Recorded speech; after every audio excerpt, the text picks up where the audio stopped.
Hey everyone, welcome back. I hope everyone's doing great. Today we are going to learn about functional language. Before that, yesterday we had learned about what is a programming language, what are types of languages, and that we had learned specifically on what is a procedural language. If you have not seen this video, please go and check out this video. I'll be giving the link in the description or at the end of this video. So today we are going to cover up on what is a functional language. Also, I hope everyone is following this playlist that is prerequisites for programming. So if you are not, please do bookmark this playlist and kindly follow along so that you don't miss the previous videos.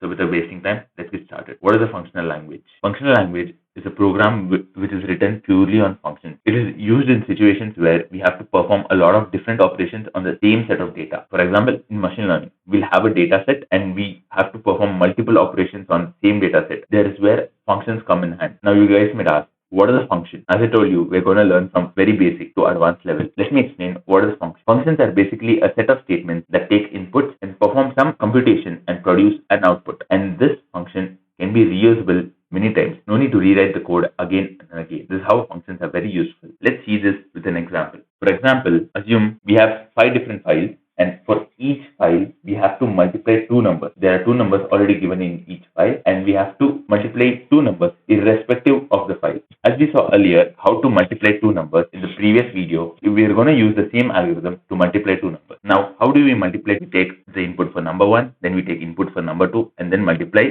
number 1 and then number 2. So this is the algorithm to multiply 2 numbers. But should we repeat this algorithm in all the files, be it file 1, file 2, file 3, file 4 and file 5? Should we rewrite the code in every file? No. This is where functions come in handy. We can write the code for multiplying 2 numbers in one file, and then we can call this function every time from all the different files, that is 2, 3, 4, 5. We can call the function to multiply 2 numbers from other files. This is how we can multiply 2 numbers in all the files by writing the code only once in one place. The advantages of using functions are code reusability. As we saw, we wrote a function that multiplies 2 numbers in one file, and then we called the same piece of code from every other file. This is how we reused it 5 times, and we didn't have to write the code 5 different times. We wrote it only once. Then the other advantage of using function is abstraction. Now, what is abstraction? As we saw, we are using function in a program. We don't have to worry about how it works internally. Like once we have written the function in file 1, when we are calling the function to multiply 2 numbers from file 2, we no need to worry how does it work. We just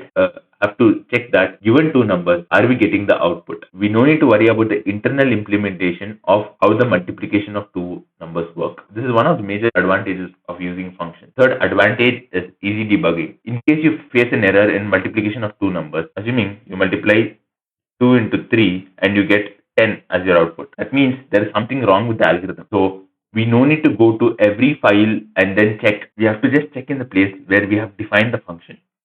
So that is in the file 1.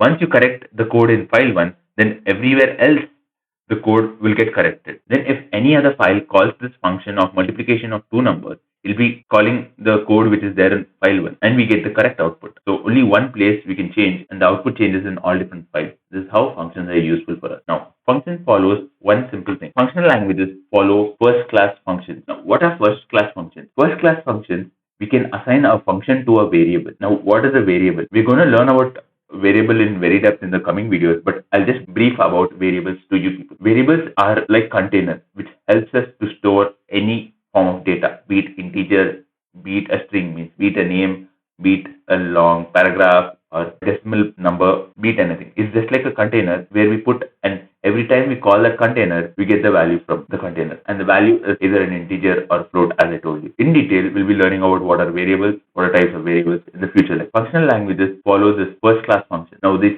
first class functions are assigning function to a variable or passing a function to a function. As we saw in the algorithm where we have to multiply 2 numbers, we write a function which takes in input as 2 numbers.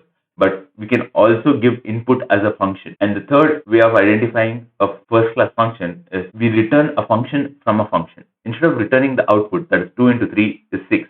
Instead of returning it, we return the whole function. Python is a functional programming language also.